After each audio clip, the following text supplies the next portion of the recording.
And the opening act for tonight is Dr. Dave Tuck, coming in from North Texas on his wood flute. Accompanied by Dr. Shelby with her grade 6 recorder. Yes.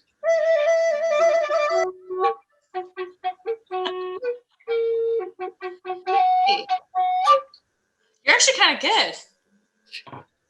Yeah. Well, when you hear a real person playing it, it's a beautiful thing. It really is. When someone can play this thing really well, it's just so beautiful to hear. So I have dreams. I have dreams of, picking it up and doing it, but it's, there you go. Well, maybe just a few minutes before our call and just get that practice in. Something will come from it. I don't have anything else to do. All I can do is I just practice my flute all day.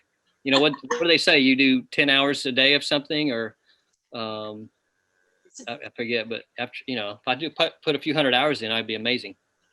All right, cool. I don't know if I have the same dedication to my flute, but I will support you in your endeavors.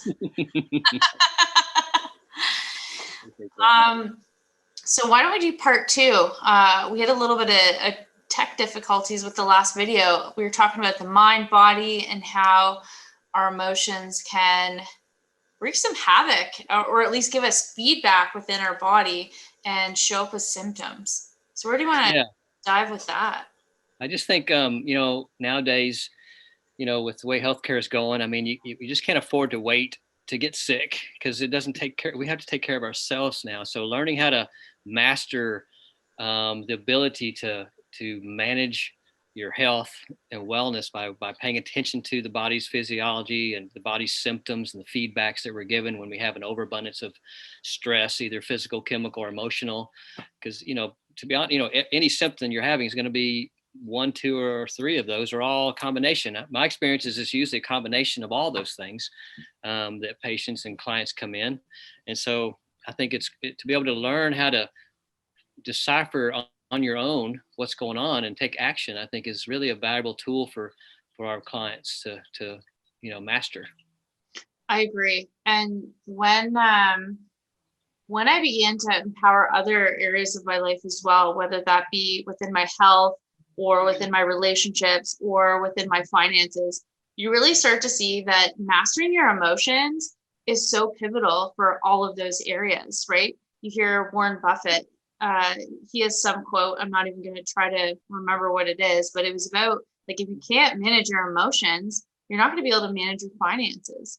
And we all know with relationships, like personal or friends or things like that, your ability to manage your emotions and have reflection and be aware of the feedback is so critical. So especially when it comes to your health, and especially during this time, it's really important to take the reins and accountability for your health and responsibility for your health, and become a master of your emotions, because they absolutely do have an impact on your health. Yeah. And I know that, 30 years ago when I got out of school, it wasn't really a factor. It never was talked about. It was still something kind of new that, your emotions affect your physiology. And there's been so many studies now that just directly link it. So I think it's really something that we can't ignore, and paying attention to our own personal lives and our own history of emotional stress and things. And it's just powerful. I think one of the greatest courses I've done, I think a few years ago with Dr. Demartini, was the Prophecy 2, where we went through 1,000 different medical conditions and their emotional links. And that was such an eye opener to just see just how the emotions can affect so much on a cellular level. And then when you put in with that everyone's own specific meaning and what they give to their stresses and how that affects different parts of their body, you can really start to learn to decipher the body's symptoms and start really attacking it on a cellular level by shifting your emotions. Because they're really the keystone. They're the trump card of your health. Yeah, I absolutely agree with that. And I like how you also brought up the physical, emotional, chemical. I think when you and I both, when a client comes in and they're getting some feedback from their body or from their finances or from their relationships, it's always looking at, all the different factors that could be contributing and finding what one or what combination of one or two is really having an impact on their physiology or the outcome that's going on externally. And once you begin to look at that and integrate the emotions around what's going on, the perceptions, you can see a massive shift right away, not only internally, but also externally, which is really cool. I think what I've noticed a few years back is people's external dialogue. The people that come in the office, or even clients now that come in and they're using language like "I've got to," "I have to," "I should," Yeah. seem to have the worst health and physiological issues than people who come in going "love to," "choose to," "desire tos." So when you're in an inspired state, you automatically use those external dialogues. And when you're in a disempowered state, you tend to use the other dialogue of the got to, have to's, imperatives. And so I think, if you really start paying attention to your own subtle languages and what are you saying to the world, you can really get an insight of how inspired you are. Because I think our physiology is designed to give us feedback when we're not living authentically, when we're not living on purpose and in our values. We're designed to hit feedback, which is a perfect feedback to help us get back on track and get back connected to ourselves, right? Yeah, I love that. And I love that's such a tangible thing that you can pay attention to. So what are you voicing out loud? But then also, even with that, what are you saying silently? And that's a big one too, because sometimes it can be really subtle, and it can be even a little sneaky if we paying attention to the dialogue that we have going on in our mind, and whether they're limiting beliefs, if they are empowering beliefs, because what we're saying and continuing to repeat and telling a story on, we're literally having a physiological effect in our body, right? If we're saying things that are creating a state of anger, or and this could be like verbally or just in our mind, and we keep repeating them in our head and making those neural connections by repeating those stories, it's also recreating and maintaining a certain physiological state.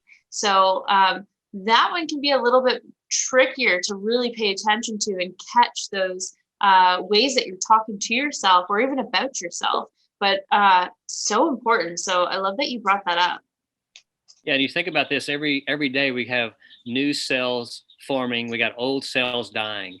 And so as we start to repattern our thinking, and we're having new cells forming, old cells dying, it's just a matter of time before you can actually recreate a whole new physiology based around new thoughts and new patterns. So it's such an important thing to I think I always tell a lot of my clients to just start journaling your internal and external dialogue, because and there's so many times they're so surprised some of the negative thoughts and negative things that they say and think about their own self and about their life, that you just don't even realize it until you actually stop and pay attention.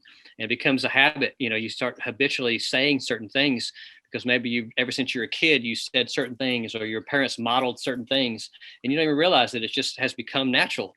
And so when you can stop that, catch that, repattern that, now you can actually create new cells, new synapses, and then you're really recreating your entire physiology over time. And it takes time to do that, but it's just a matter of time before it shifts. I've seen that in my own life. I've seen it in clients, and it's just all of a sudden it's that one day, boom, something's different.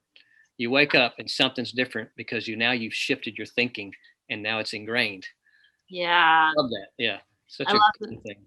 So good. And one thing I like, and I do with my partner, is whenever we say I should or I have to, we just silently repeat back, I should, I need to, I have to. It's like, oh, right. I didn't even realize. So very cool, and something that you can do. You can even have a little I should jar or I have to. And one thing that's actually really would be an interesting experiment is to see how many times in a day do you say, I want to, I love to, I get to, versus I have to, I need to, I got to. And that can almost be like a barometer of where you're at with inspiration for your life. If you're doing low priority things that you just really don't want to do. Well, my question to you is, are you also experiencing fatigue? Are you also feeling tired? Are you also feeling not motivated? I wonder why, right? That's a great point. Yeah, you're exactly right. I just know when I'm personally feeling connected to myself, I'm living in my values, and I've got an inspired mission. I'm really, and I'm thinking on that. I just don't have time to not feel energized. You just do. I just see it happen to people when they're on purpose and they're being authentic. That's the greatest form of well-being that you can have. And our physiology is designed to give us the feedback, to let us know when we're off, so we can get back on track and get back to wellness. And so this is what we're all about, is creating a wellness mindset for people so they can empower themselves and master their lives. So this is a big piece of it, is of learning how to decipher and manage your own emotions is just a huge part of self-mastery. Yeah. Well said. Well said. I think that's you're welcome. I think that's a great place to press pause until the next combo. So put in the comments below if you want to see more of the wood flute, more of my grade 6 flute. I'm not sure where that's from. And Dave, where can people find you if they want to reach out? DrDaveTuck.com is a great spot. That's my website. Also on Facebook or Instagram. So I'm around doing things. How about you? I'm on Instagram. I'm on Facebook. So say hi, and would love to know if you have any comments or feedback or any questions. If you have specific questions, we'd love to hear it. We'd love to talk more. This is something we are very inspired to teach about: self-mastery, mastering your emotions for optimal health, wealth, and finances. So we'd love to hear from you. Well said. Cool. Until next time. Great. Namaste. Namaste. Had a great time as usual. See you soon.